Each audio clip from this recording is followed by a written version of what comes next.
The date is November 24, 1944. The location, 21st Bomber Command Headquarters, Saipan, Mariana Islands.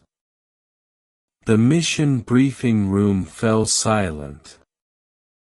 Major Robert K. Morgan, pilot of the famed Memphis Belle, now commanding Dauntless Dottie, prepared for takeoff.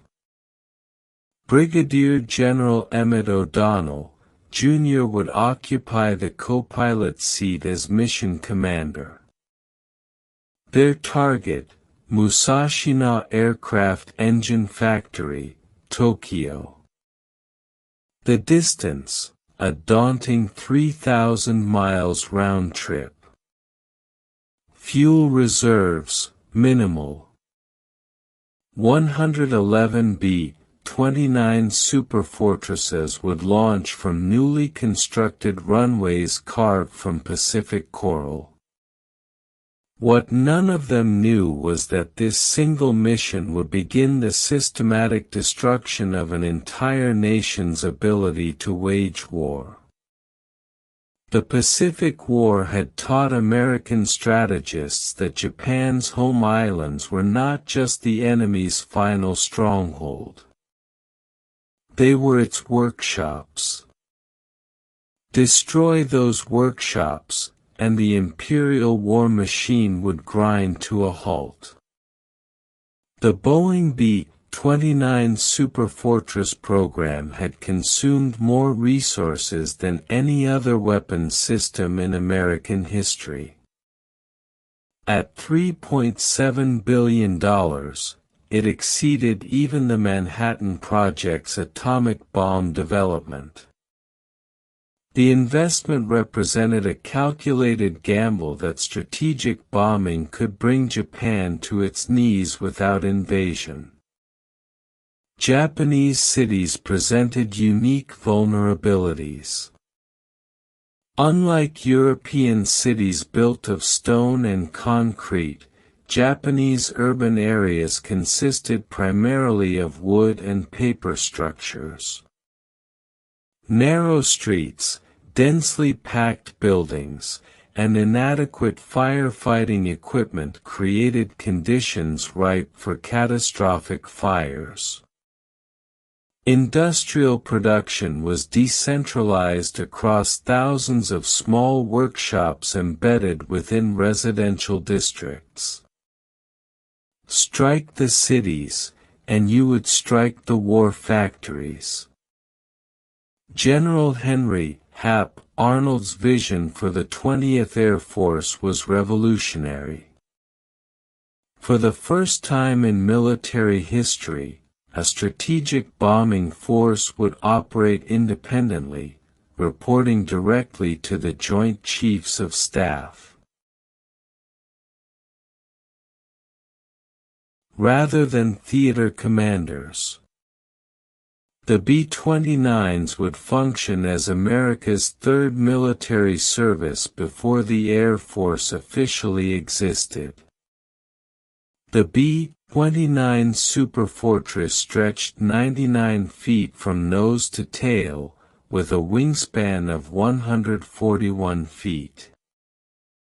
For right are 3350 duplex Cyclone engines, each producing 2,200 horsepower, could lift 140,000 pounds of aircraft and ordnance to altitudes exceeding 31,000 feet. Pressurized crew compartments, remote-controlled gun turrets, and an advanced central fire control system represented technological leaps that made previous bombers obsolete. Major General Curtis Emerson LeMay arrived at 21st Bomber Command on January 20, 1945. At 38 years old, LeMay had already earned a reputation as the most innovative tactical mind in American strategic bombing.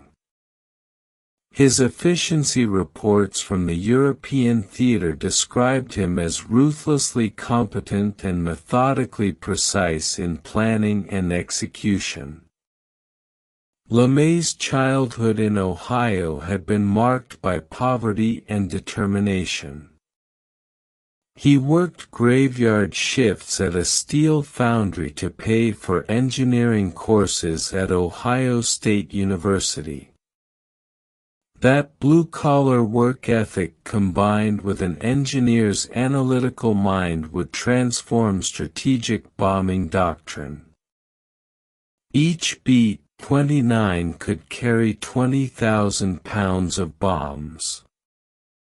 With proper organization, 500 aircraft could deliver 5,000 tons of ordnance in a single mission. The new M69 incendiary bomb, developed at Harvard University and tested at WWII Proving Ground in Utah, contained napalm gel that would stick to any surface and burn at 1800 degrees Fahrenheit.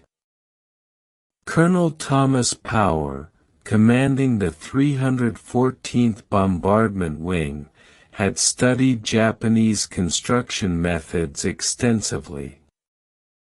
Traditional Japanese buildings used no nails, relying instead on interlocking wooden joints. Tatami mat floors, paper walls, and wooden support beams created structures that would ignite like kindling. A single M69 could destroy a house. Thousands of M69s could destroy a city. Japan's air defense system in 1944 consisted of approximately 375 fighter aircraft assigned to 3 air divisions protecting the home islands. The Nakajima Ki, 44 Shoki and Kawasaki Ki, 61 Hien represented Japan's best high-altitude interceptors, but they struggled to reach the B-29s operating above 25,000 feet. Lieutenant General Masakazu Kawabe commanded the Air General Army, responsible for defending Japanese airspace. A veteran of campaigns in China and Burma, Kawabe understood that Japan's fighter force was inadequate against the American bombers. Fuel shortages limited training flights to mere hours per month. Experienced pilots have been lost over the Pacific Islands. Their replacements were teenagers with minimal flight hours. The Japanese anti-aircraft artillery consisted of Type 88 75mm guns with a maximum ceiling of 25,000 feet, and Type 3 120mm guns capable of reaching 30,000 feet, but accuracy at maximum altitude was poor and ammunition supplies were critically limited.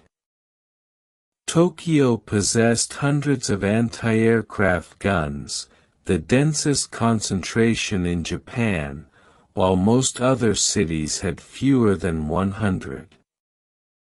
Japan's greatest vulnerability remained its fire services. Tokyo's fire department operated 280 hand pump engines and only 3 aerial ladder trucks for a metropolitan area housing 7 million people. Water pressure in most districts was insufficient for fighting large fires. Air raid shelters were virtually non-existent as the government believed their construction would damage civilian morale.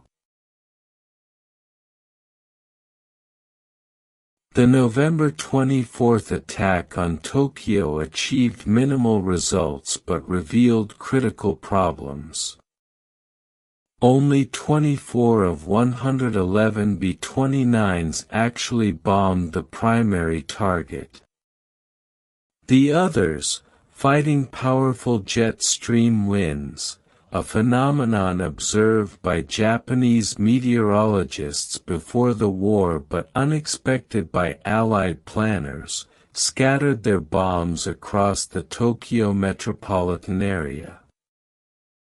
These high-altitude winds, reaching 200 miles per hour, pushed bombers off course and made accurate bombing nearly impossible.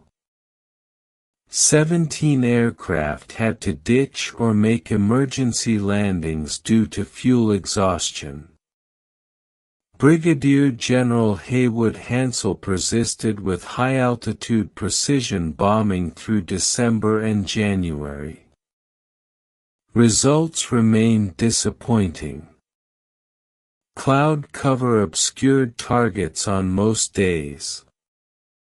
The newly discovered intensity of the jet stream scattered bomb patterns across miles of empty countryside. Mechanical failures plagued the complex R-3350 engines, with many aircraft aborting missions due to engine fires. By January 1945, the 21st Bomber Command had flown 14 missions against Japan, dropping 1,385 tons of bombs while losing 41 B-29s. At this rate, the entire B-29 force would be depleted before significantly damaging Japanese industry. General Arnold's patience had reached its limit. On January 20, he relieved Hansell and appointed Curtis LeMay as commander of the 21st Bomber Command.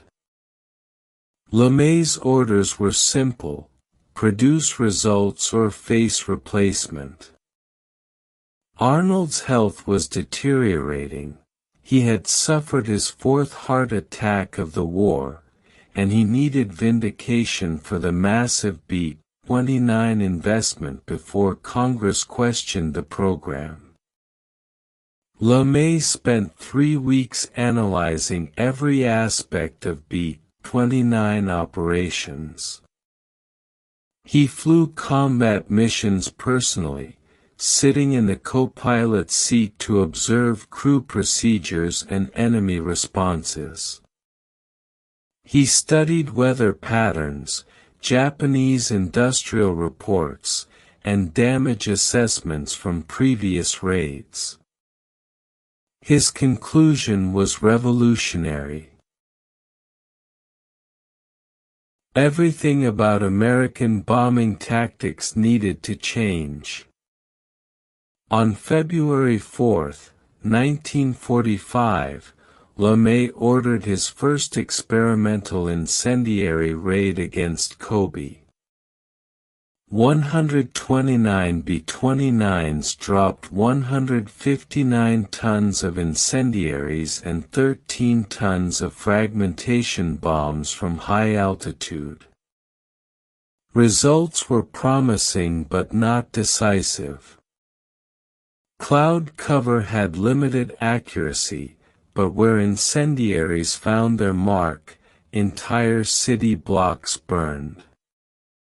The February 25 raid on Tokyo proved more successful. 174 B-29s dropped 453.7 tons of incendiaries, destroying approximately 1 square mile of the city. Post-raid reconnaissance showed that fire had succeeded where high explosives had failed.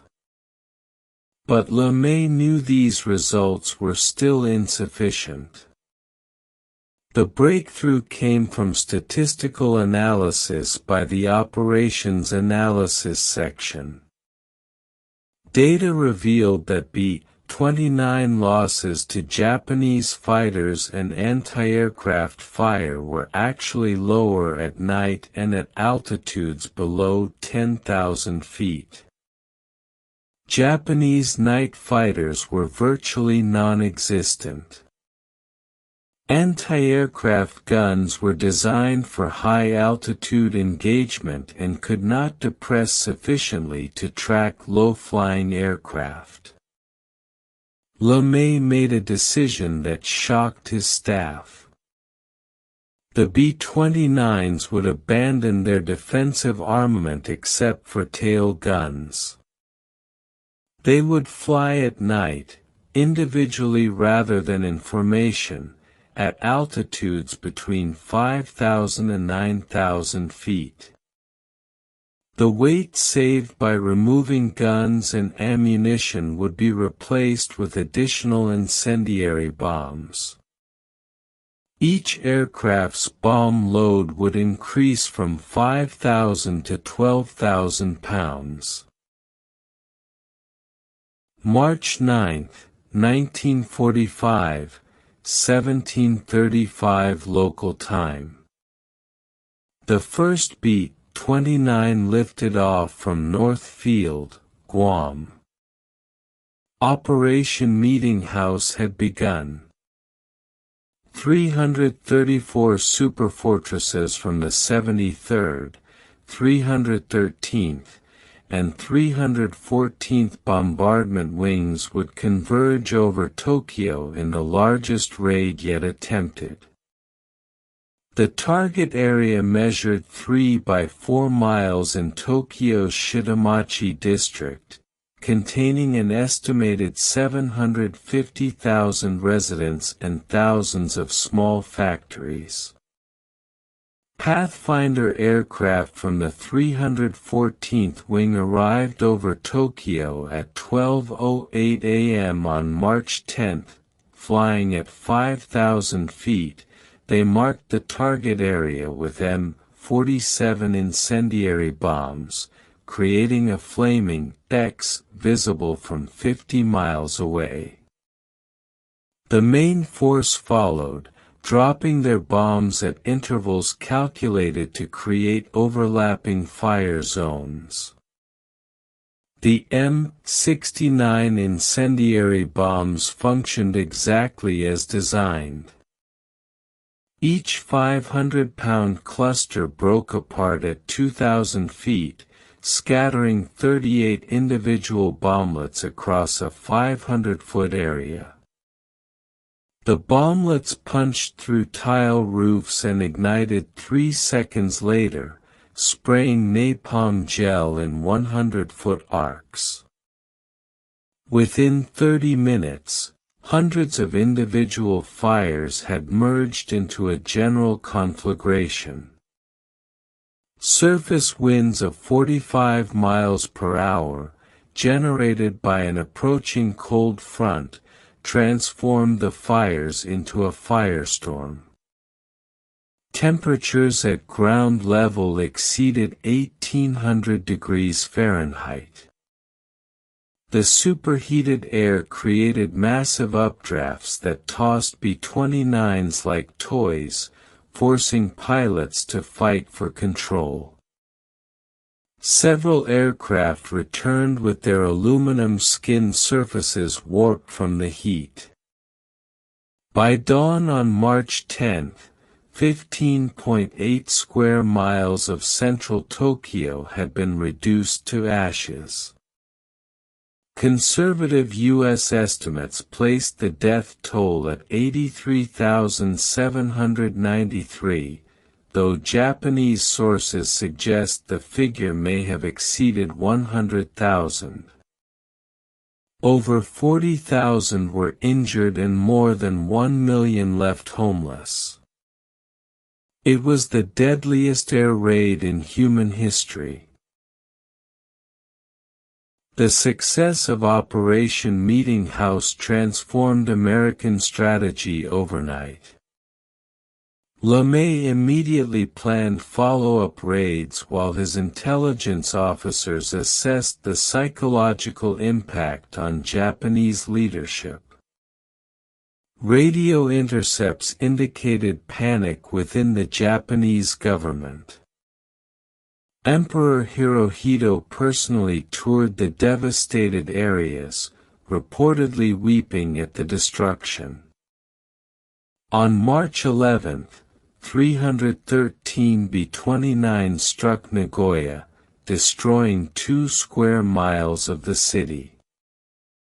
March 13 saw 274 superfortresses attack Osaka, creating a firestorm that consumed 8 square miles.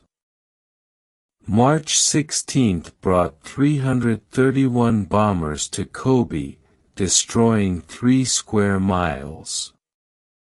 March 19 concluded the 10-day blitz with another Nagoya raid involving 290 aircraft. In 10 days, 21st Bomber Command had destroyed 32 square miles of Japan's 4 largest cities, killed over 150,000 people, and made millions homeless. But the cost was becoming apparent. Crews were exhausted. Maintenance units worked around the clock to keep aircraft operational. Most critically, the command had exhausted its supply of incendiary bombs. Japanese response evolved rapidly. Fighter pilots developed ramming tactics, deliberately crashing into B-29s in suicide attacks. Anti-aircraft batteries repositioned to engage low-altitude targets. Civil defense units distributed sand and water buckets to residents, though these proved useless against napalm. Japanese propaganda began preparing the population for the decisive battle for the homeland. The Okinawa invasion in April forced a temporary shift in B-29 operations. From April 17 to May 11, the superfortresses flew 2,104 sorties against Kyushu airfields to suppress kamikaze attacks on the invasion fleet. These tactical missions frustrated LeMay, who believed continued strategic bombing could force surrender without invasion. May 23, 1945, marked the resumption of strategic firebombing with new intensity. LeMay now commanded 510 operational B-29s, organized into 5 bombardment wings. The 58th Wing had transferred from China-Burma, India, and the 315th Wing had arrived with specialized radar-equipped aircraft for night operations. The May 23 raid sent 558 B-29s against Tokyo, the largest formation yet assembled. Pathfinders marked multiple aim points across the southern districts untouched by the March raid.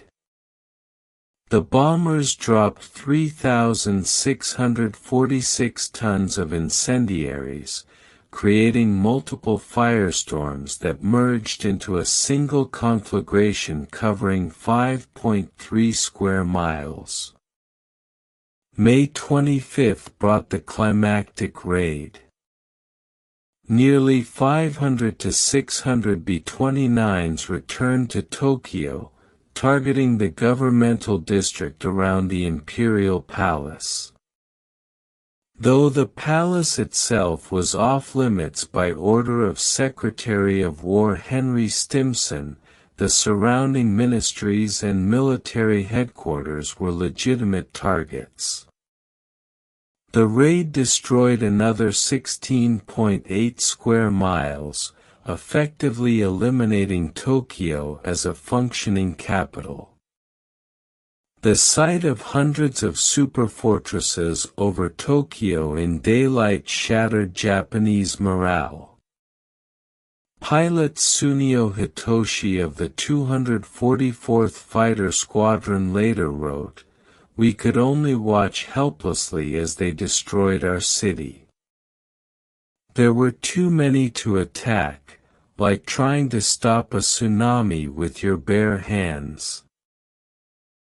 By late May, 21st Bomber Command was launching raids of 500 or more B-29s every other day. Yokohama, Kawasaki, and smaller cities fell to the incendiary onslaught. Japanese air opposition had virtually ceased. Most remaining fighters were being hoarded for kamikaze attacks during the anticipated invasion. By August 1945, the B-29 force had grown to over 1,000 aircraft operating from the Marianas. 66 of Japan's largest cities had been attacked, with 180 square miles of urban area destroyed. Conservative estimates placed civilian casualties at least 330,000 dead and 500,000 injured, with 8.5 million people homeless. Japanese industrial production had collapsed. Aircraft manufacturing fell to 10% of 1944 levels. Oil refining ceased entirely after precision raids destroyed storage facilities. The dispersed cottage industries that produced components for military equipment were buried under the rubble of residential districts. The psychological impact exceeded physical destruction. Prince Fumimaro Kono, former Prime Minister, wrote in his diary, "The people are exhausted, industry is destroyed, and we face starvation. The B-29s have accomplished what our enemies' armies could not. They have brought the war home to every Japanese citizen." American losses totaled 414 B-29s from all causes, with approximately 2,600 airmen killed or missing. The loss rate of 1.38% per sortie was far below the 5 to 10% rate suffered by B-17s and B-24s over Germany. The B-29 campaign fundamentally changed warfare doctrine. For the first time in history, strategic bombing had brought a major power to the brink of surrender without ground invasion. The United States Strategic Bombing Survey concluded that Japan would have surrendered by November 1945 without atomic bombs or invasion. Solely due to the conventional bombing campaign and naval blockade. The campaign's effectiveness stemmed from multiple technological advantages. The B-29's range allowed strikes from bases beyond enemy reach. Radar bombing capabilities enabled accurate attacks through cloud cover. The M69 incendiary bomb proved devastatingly effective against Japanese construction. Central fire control systems allowed reduced crew sizes, maximizing aircraft numbers. The 20th Air Force's organizational structure provided a model for the independent United States Air Force, established in 1947. Strategic bombing had proven itself as a distinct form of warfare requiring specialized equipment, training, and command structures separate from traditional Army operations. Training programs had produced thousands of qualified radar operators, bombardiers, and maintenance specialists.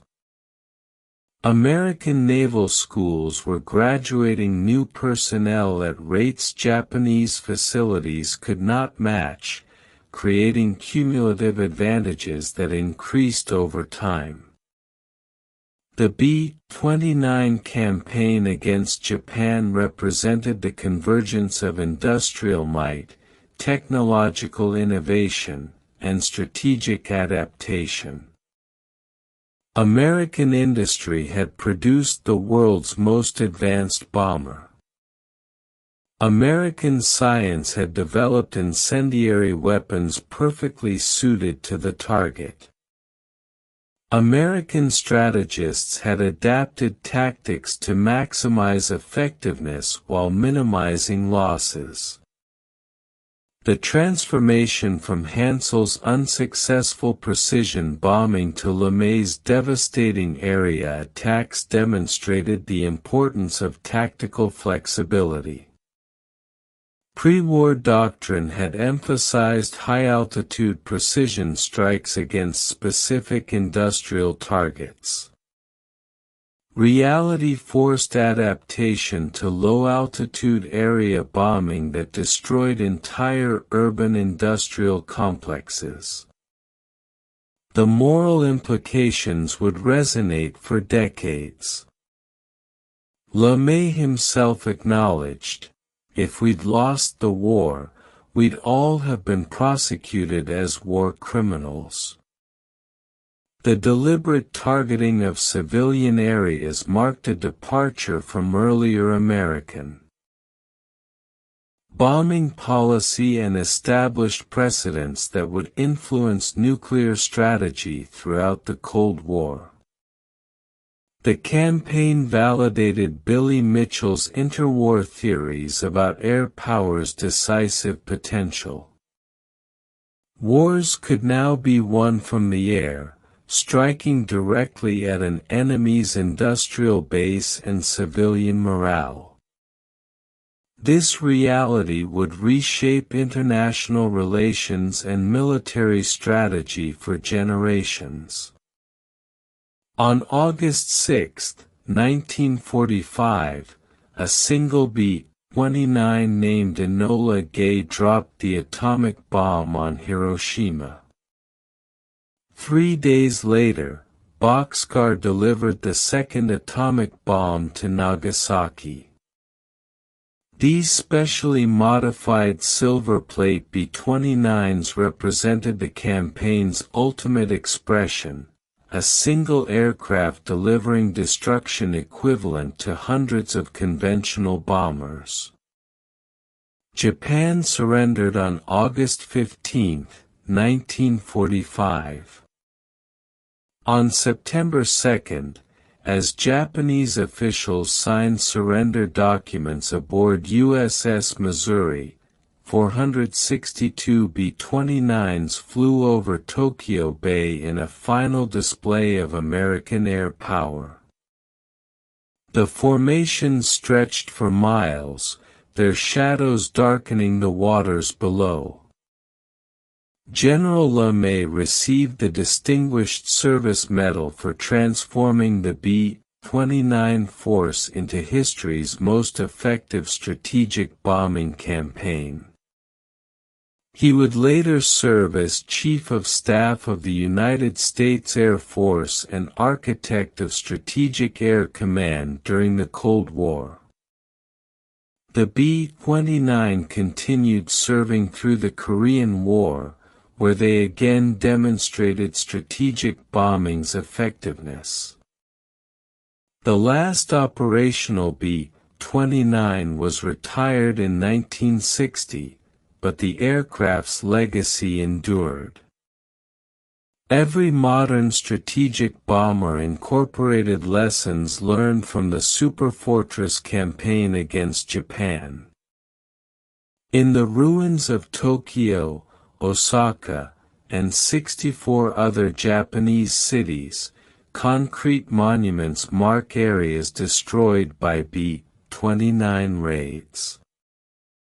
These memorials serve as reminders of the 10 months when silver bombers ruled Japanese skies, systematically destroying a nation's ability to wage war.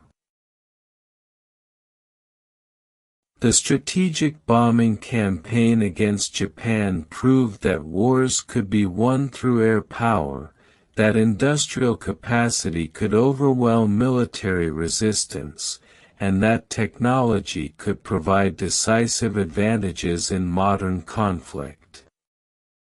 The B-29 Superfortress had not just bombed Japan into submission, it had fundamentally changed the nature of warfare itself. Curtis LeMay's transformation of bombing tactics from ineffective high-altitude precision attacks to devastating low-altitude area raids had demonstrated that victory required not just superior technology, but the willingness to adapt strategy to reality. By the time Emperor Hirohito announced Japan's surrender, the B-29s of the 20th Air Force had made that surrender inevitable through the systematic application of strategic air power on a scale the world had never witnessed and would never see again.